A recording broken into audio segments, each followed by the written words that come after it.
Ah, 1983. The future, it seemed, had finally arrived, and it smelled faintly of warm plastic and ozone. In the sun-drenched, sprawling neighborhoods of California's San Fernando Valley, this future wasn't in the flying cars the cartoons had promised, but in big, clunky silver and black boxes that sat with reverence beneath the television set. To have a VCR, my goodness, was to possess a domestic miracle. It was a private movie theater, a time machine that could snatch Hill Street blues right out of the airwaves while you were out at a parent-teacher conference. The days were a familiar rhythm of humming air conditioners, the ch-ch of lawn sprinklers on thirsty grass, and the drone of small planes overhead.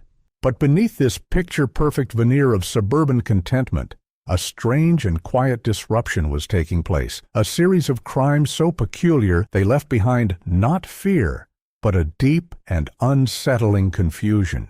It began in the sleepy tree-lined streets of Encino, at the home of the Miller family. They returned from a weekend trip to Disneyland, tired and laden with souvenirs, to find their sliding glass door ajar. Inside, however, there was no trail of destruction. No drawers had been violently emptied onto the floor, no family heirlooms swept into a bag. The silver candlesticks, a wedding gift from Mrs. Miller's mother, were untouched on the dining room buffet. The cash tucked away in a ceramic jewelry box was still there. The responding patrol officers, young and accustomed to more straightforward smash and grabs, were perplexed. It was only when Mr. Miller went to set the timer to record MASH that he noticed the empty space on the shelf. Their 2-year-old Sony Betamax VCR, a hefty machine that had cost them nearly $1,000, was gone. So was a shoebox filled with about 20 Betamax tapes, a motley collection of recorded movies and family birthdays. The officers chalked it up to a strange amateur thief, likely a teenager who got spooked and grabbed the first thing they could carry before fleeing. 2 weeks later, it happened again, this time in a quiet cul-de-sac in Sherman Oaks. The Garcia family, returning from a dinner, reported a similar break-in. Again, no violence, no ransacking. Their television, their stereo system with its towering speakers, even a brand-new Nikon camera sitting on the mantelpiece, all ignored. What was taken? An aging Sanyo Betamax player, a model known for its temperamental tracking, and a small wooden crate containing a library of television specials recorded over the years. By the third and fourth incidents, a pattern was undeniable, and a quiet anxiety began to ripple through the community's backyard barbecues. The thief, now dubbed the Betamax Bandit by a local journalist with a flair for the dramatic, was a connoisseur of the obsolete. They targeted homes with a surgical precision, ignoring anything of obvious monetary worth. It was as if the burglar came with a shopping list. They were a ghost who slipped in and out, leaving behind only bewilderment and a peculiar sense of violation. The police, accustomed to dealing with crimes of passion or poverty, were at a loss. This wasn't about greed. It felt like something else entirely, something born of the era itself. Then, one Tuesday night, the quiet ended. A 911 call, breathless and panicked, came in from a home in Tarzana. It was a burglary in progress, but this time, something had gone terribly wrong. The Betamax Bandit had been interrupted, and a man was lying on his living room floor, bleeding and gravely injured. The home on Avenida del Sol belonged to Arthur Albright, the well-respected and universally liked principal of North Valley High School. When Detective Evelyn Miller arrived, the tranquil suburban street was alive with the chaotic strobing of red and blue lights washing over the manicured lawns and palm trees. Paramedics were already wheeling Albright out, a stark white bandage hastily applied to his forehead. He was conscious, but dazed, his eyes wide with a mixture of pain and disbelief. Inside, the scene was a curious mix of violence and surgical neatness. A handsome brass living room lamp was overturned, its shade dented. A small, dark puddle of blood was slowly soaking into the fibers of the beige shag carpet, a stark violation of the home's otherwise pristine order. But the rest of the room was, like the other burglary scenes, eerily undisturbed. Miller, young but with a reputation for a methodical mind that saw patterns others missed, took in the details with a slow, sweeping gaze. Her partner, the older, more cynical Sergeant Frank Davis, grunted, his gaze fixed on the bloodstain. "Kid probably panicked," he said, his voice gravelly. "Finally got sloppy. It was bound to happen. He graduates from VCRs to assault." But Miller's attention was drawn elsewhere, to the television console against the far wall. It was a large faux wood particle board affair, a standard piece of furniture in so many homes of the era. There, next to the space where a VCR had clearly once sat, its faint dust outline still visible on the shelf, was something that made no sense at all. It was a brand new VHS player, a Panasonic, still in its colorful cardboard box. The plastic shrink wrapping was freshly torn, and sitting neatly on top was a receipt from a local electronics store, the Federated Group. "Look at this, Frank," Miller said softly, crouching to get a better look without disturbing anything. "The victim, Albright, must have just bought this today. Our thief leaves behind a brand new, more popular, and more valuable VHS machine, but takes Albright's old clunker of a Betamax." Davis shrugged, unimpressed. "Maybe he didn't see it in the dark. He was in a hurry." But Miller knew that wasn't it. This wasn't an oversight. It was a statement of purpose. The thief hadn't come for a VCR, they had come for that VCR. The new VHS machine wasn't just left behind. It felt like it had been rejected, scorned. She stood and walked slowly through the house, her eyes cataloging everything else the thief had ignored. A wallet full of cash on the bedroom dresser, a silver serving platter in the dining room, a set of golf clubs by the back door. This wasn't a crime of opportunity, it was a crime of ideology. In the quiet of the violated home, she began to assemble a profile, not of a common burglar, but of someone else. This wasn't about fencing stolen goods. This was, in the thief's mind, a rescue mission. As she stood up, the scent of antiseptic and old paper hanging in the air, Miller knew their entire approach had to change. They weren't hunting a simple thief. They were hunting a fanatic, and his obsession had just become dangerous. To understand the motive, you first have to understand the times. In 1983, the world of home entertainment was a battlefield, and the soldiers were ordinary families trying to decide which $500 machine to buy. The great format war, VHS versus Beta, was a conflict waged not in trenches, but in the aisles of department stores and at backyard barbecues. It was a choice that, for some, said something deep about you. VHS, with its longer recording time and aggressive marketing by JVC, was the practical, popular choice, the reliable Ford sedan of the VCR world. It was for the family that wanted to tape a whole football game or a 4-hour miniseries like The Thornbirds. Beta, however, was for the purists. Sony, its creator, had been first to market, but had stumbled. Its defenders, a passionate and dwindling tribe, would argue vehemently that its picture quality was superior, that the cassette itself was more elegant and compact, the machinery more robust. They saw it as the artist's choice, a technically superior format betrayed by a failure of marketing. To own a Betamax player in 1983 was to be a member of a special, slightly stubborn club, a keeper of a fading faith. Detective Miller decided to immerse herself in this strange subculture, to understand the zealotry that could lead to such a crime. Her investigation took her away from fingerprint dust and police reports and into the heart of the conflict, the local video rental store. Video Spot, located in a Reseda strip mall next to a dry cleaner, was a temple of the new age. The entrance was guarded by a beaded curtain that clicked and rattled, and the air inside was thick with the distinct smell of microwave popcorn, rewinding tape motors, and cheap air freshener. Walls were lined with oversized plastic clamshell cases promising the action of First Blood, the horror of Poltergeist, and the romance of an officer and a gentleman. Behind the counter was the shop's high priest, a man in his late 30s with a thinning ponytail and a faded Devo t-shirt, who insisted customers call him Videoman Stan. "Beta?" Stan scoffed when Miller flashed her badge and asked him about the format. He leaned on the counter, a cynical oracle.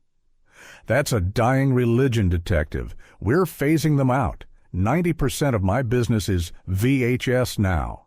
People want to rent ET for 6 hours, not 3. He gestured with his thumb to a small, dusty metal rack in the back corner, tucked away behind the foreign films. It was the Betamax section, a veritable graveyard of once-loved titles. "But the guys who love it," he continued, warming to the subject, "they really love it. They don't just watch movies, they archive, they collect. They'll tell you a movie just doesn't look right on a clunky VHS tape, that the color bleeds. It's like listening to the Beatles on an 8-track. Miller asked if he knew any such collectors. Stan thought for a moment. There are a few, mostly older guys, retired engineers, tech heads. But you know who are the most intense? The kids. Teenagers who get hooked on it. For them, it's not just a machine, it's an identity. It's their thing, you know? Something the rest of the world doesn't get."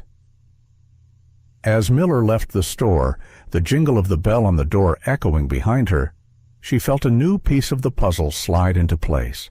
She wasn't just looking for a collector. She was looking for an outsider, someone for whom this machine was more than just hardware. It was a shield against the world. The realization that the thief was a collector, not a profiteer, shifted the entire focus of the investigation. Miller knew that checking pawn shops would be a dead end. No one was trying to sell these obsolete machines for a quick buck. This was about hoarding, not hustling. The stolen items were being gathered together, not dispersed. So, Detective Miller turned her attention from the streets to the page, spending long, quiet hours at the Central Library's periodical archives, a basement room that smelled of old paper and binding glue. She sat in front of a hulking microfilm reader, the machine whirring and clicking as she scrolled through back issues of old newspapers and niche magazines. She was looking for the voice of the obsessive, a whisper in the static of classified ads and letters to the editor. Her partner, Davis, thought it was a fool's errand. "You're looking for a needle in a haystack made of other needles, Evie," he'd grumbled over coffee that morning. "Let's stick to shoe leather." But Miller was persistent, convinced the thief's psychology was the key. She focused on electronics and video hobbyist magazines from the past year. Video Review, Popular Electronics, Byte. These were the sacred text for the kind of person who would care about the subtle differences in video head alignment or audio dubbing capabilities. The pages were a time capsule of a lost world. Ads for Commodore 64 computers, mail-order kits for building your own satellite dish, debates about the merits of different audio cassette formulations. She scanned the For Sale and Wanted sections, her eyes blurring from the tiny, densely packed print. WTB, Atari 2600 joystick, working conned.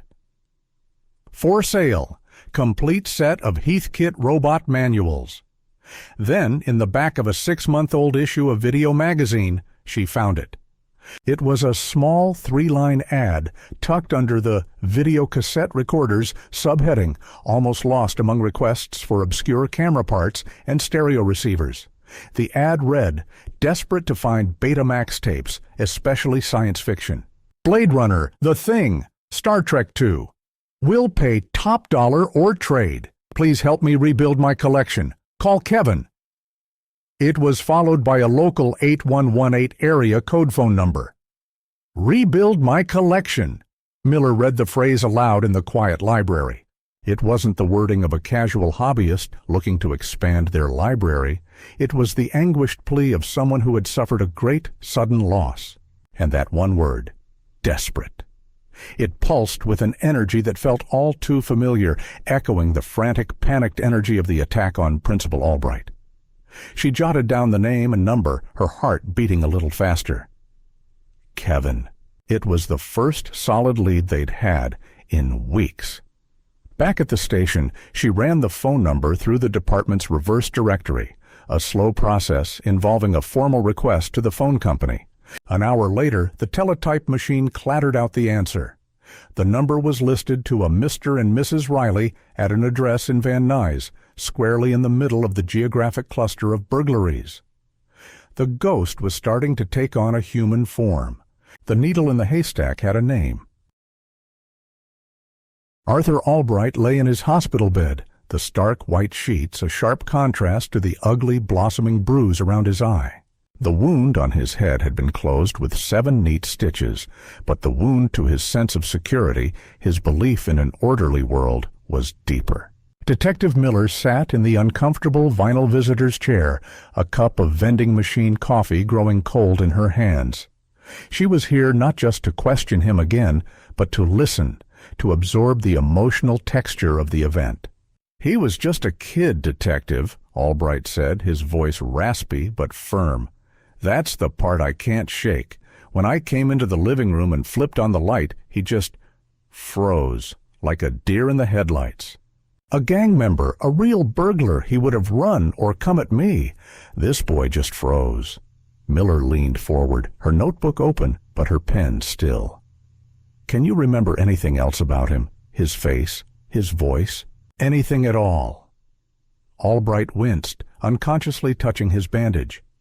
It was so fast. He was thin, maybe 16, 17 years old, awkward. He was wearing one of those blue nylon windbreakers, the kind all the kids have. But it was his eyes I remember most. He wasn't angry. He wasn't a thug. He looked terrified, absolutely, profoundly terrified. Albright then recounted the events leading up to the confrontation. He had just bought the new VHS VCR for his wife as an early anniversary gift. Their old Betamax had been eating tapes, and after months of his wife's complaining, he'd finally given in to the popular format. He'd planned to take the old one to the city dump that weekend. "When I saw him holding it," Albright continued, his voice lowering, "he wasn't just holding it. He was cradling it like it was a kitten. He looked at me, and he said one thing over and over, like a mantra. 'You were just going to throw it away.' It wasn't a question. It was an accusation." The struggle had been brief and clumsy, an almost pathetic ballet of misunderstanding.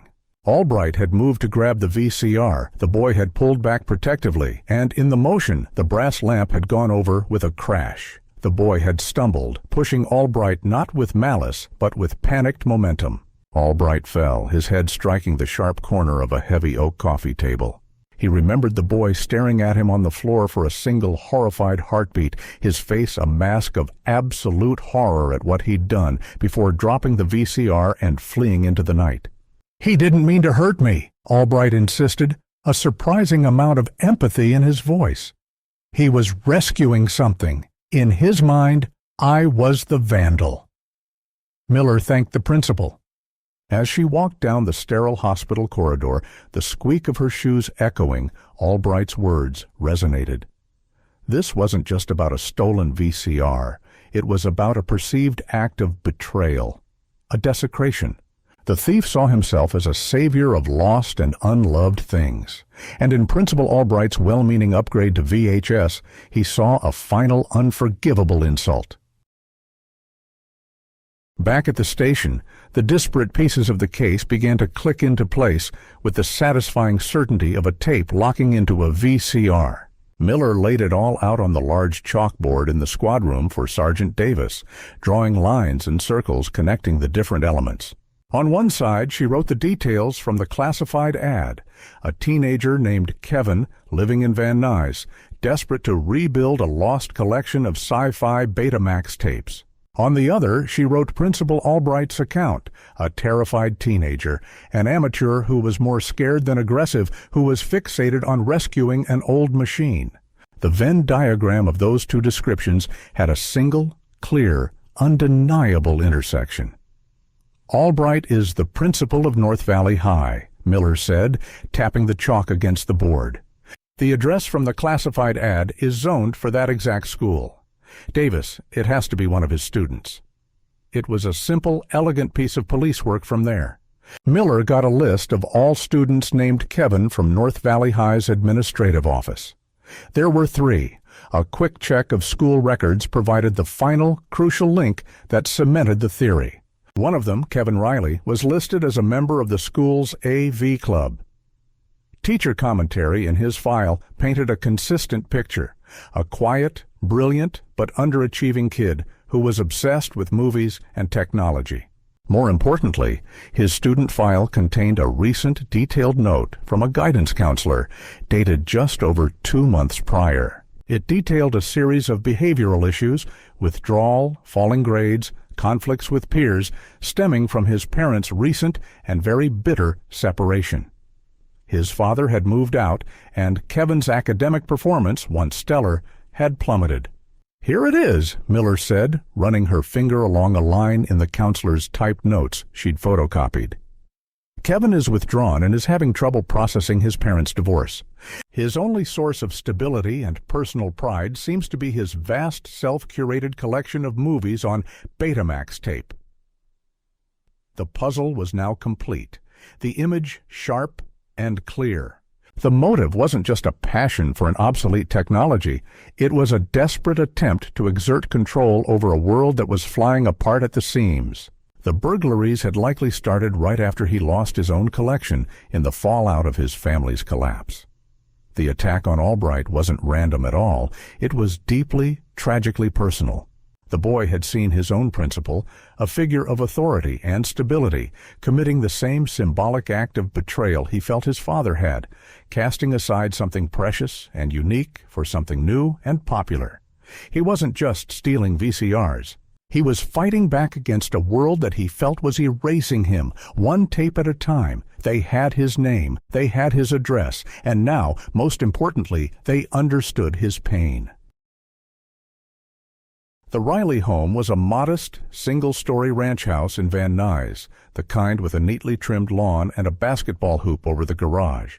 But a palpable sadness seemed to seep from the drawn curtains, setting it apart from the neighboring homes where sprinklers spun and kids' bicycles lay on the grass. A tired-looking woman with kind, weary eyes, Sarah Riley, answered the door. She held a half-empty coffee mug like a shield, and when Miller and Davis identified themselves, she simply nodded and stepped aside to let them in, a flicker of resignation in her gaze, as if she had been expecting a visit like this for weeks. The house was immaculate, but it felt lifeless, staged. In the living room, there was a glaringly empty space on a shelf under the television, a void that screamed its presence.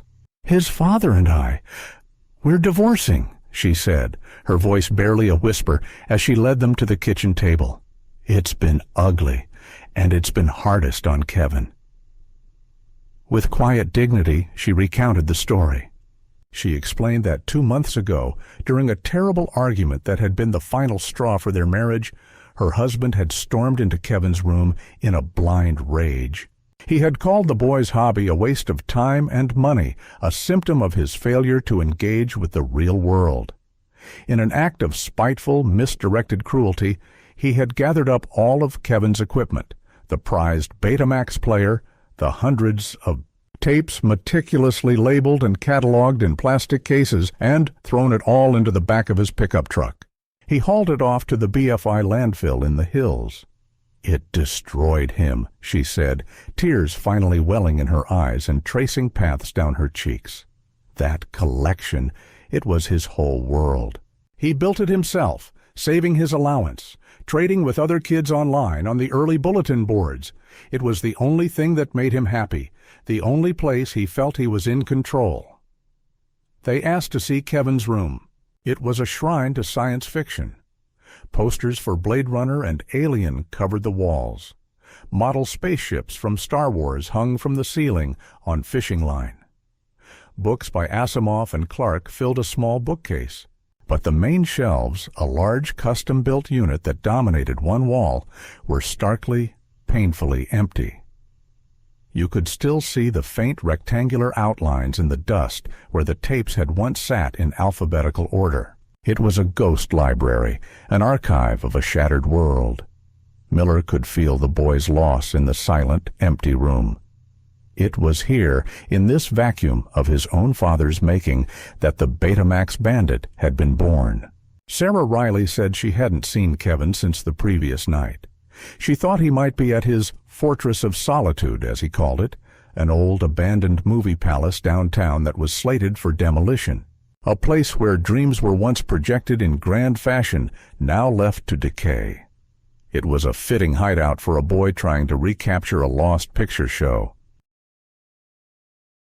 The Orpheum Theater on Broadway was a decaying monument to a more glamorous age, a Beaux-Arts palace slowly surrendering to time and neglect. Its grand marquee was dark, its windows boarded up with splintering plywood. Miller and Davis entered through a pried-open service door in the back alley, their flashlights cutting sharp cones through the thick, dusty darkness. The air inside was heavy and still, rich with the smell of mold, damp plaster, and the forgotten memories of a million ghostly patrons. They moved cautiously, their footsteps echoing unnaturally in the vast, tomb-like silence of the lobby, past faded velvet ropes and tarnished brass railings. From deep within the building, they could hear a faint, tinny sound, dialogue and music impossibly small in the immense space. Following the sound, they pushed open the heavy doors to the main auditorium, and there he was. In the center of the vast empty hall, sitting on the floor in the first row in front of the giant torn movie screen, was a lone figure. It was Kevin Riley. He was surrounded by his stolen treasures. A half-dozen Betamax players were linked together with a tangled web of cables and power strips, all feeding into a single small portable television that cast a pale, flickering light on his face. He wasn't a menacing criminal. He was a boy trying to build a command center in the ruins of a fallen kingdom, a projectionist with no audience but himself. He didn't even look up as the detectives approached, their heavy shoes crunching on fallen plaster. His attention was completely fixed on the small screen where the majestic opening credits of Star Trek II: The Wrath of Khan were playing. The sound was thin and low, but in the silence of the theater, it was everything. "Kevin," Miller said gently, her voice echoing in the cavernous space. He flinched, but didn't turn. "I had to save them," he mumbled, his eyes still glued to the image of the Starship Enterprise. They were just going to throw them away. People don't care anymore. They don't see the difference. He looked so young and so lost amidst the wreckage of his obsession. There was no chase, no struggle. The fight had gone out of him. He knew the movie was over. In the end, it wasn't a story about burglaries or assault. It was a story about a lonely boy who tried to hit pause on a life that was moving too fast, who tried to rewind to a time when things made sense. His crimes weren't born of greed, but of a heartbreaking confusion between the things we own and the things that make us who we are. In the flickering light of a rescued movie, surrounded by the ghosts of a grander time, he had tried to piece his world back together, one cassette at a time. It's a sad reminder that sometimes the most desperate acts aren't about what a person hopes to gain, but about the profound, paralyzing fear of what they have already lost.